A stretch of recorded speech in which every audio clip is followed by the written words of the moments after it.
எனது பற்களை ஆரோக்கியமாக வைத்துக்கொள்வதற்கான அக்குபங்சர் மருத்துவ வழிகாட்டல்கள் சொல்லுங்கள்.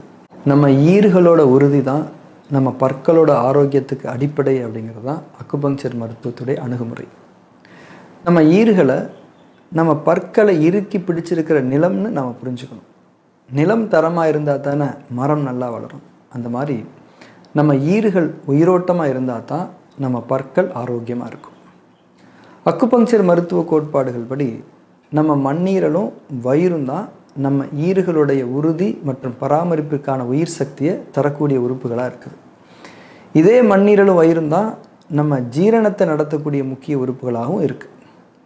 இப்போ நம்மளுடைய தவறான உணவு பழக்கங்கள், அதாவது பசிக்காமல் சாப்பிட்றது, பசிச்சும் சாப்பிடாமல் இருக்கிறது, வேக வேகமாக சாப்பிட்றது, இரவு தாமதமாக சாப்பிட்றது, ரசாயன இனிப்பு சுவையுள்ள உணவுகளை, ஜங்க் ஃபுட்ஸை அதிகமாக சாப்பிட்றது, இந்த மாதிரி தப்பான உணவு பழக்கங்களால் நம்ம ஜீரணம் கடினமாகுது. அதாவது அந்த உணவுகளிலிருந்து சக்திகளை பிரித்து எடுக்கிறதுக்கு நம்ம மண்ணீரலும் வயிறும் அவங்களுடைய சக்திகளை அதிகமாக விரயம் பண்ணி சோர்ந்து போய்ட்றாங்க. ஒரு பலகீனம் அந்த உறுப்புகளில் ஏற்படுது.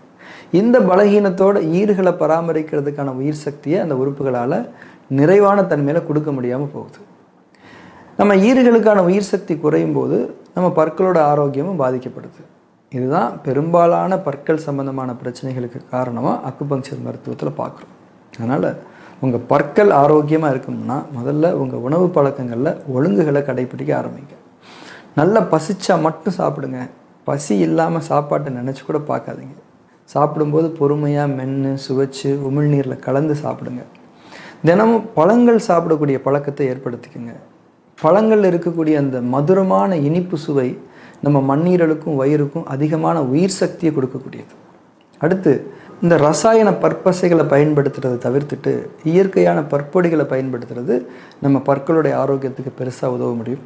ஏன்னா பற்பசைகள் இருக்கக்கூடிய அந்த ரசாயன இனிப்பு சுவை நம்ம உமிழ்நீர் சுரப்புலையும் நம்ம நாக்கோட சுவை மட்டுக்களோட உயிரோட்டத்திலையும் ஒரு குறைபாட்டை ஏற்படுத்த முடியும். அதே மாதிரி சோம்பேறித்தனப்படாமல் ஒவ்வொரு நாளும் இரவு கண்டிப்பாக பல் தேய்ச்சிட்டு படுக்க போங்க.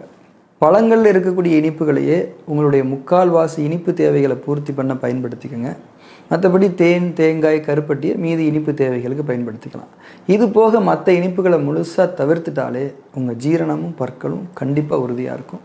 அதே மாதிரி இந்த இட்லி, தோசை மாதிரி புளிப்பு தன்மையுள்ள உணவுகளையும் ரொம்ப அதிகமாக சாப்பிடாமல் இருக்கிறது நம்ம ஈறுகளுக்கும் பற்களுக்கும் நல்லது தான்.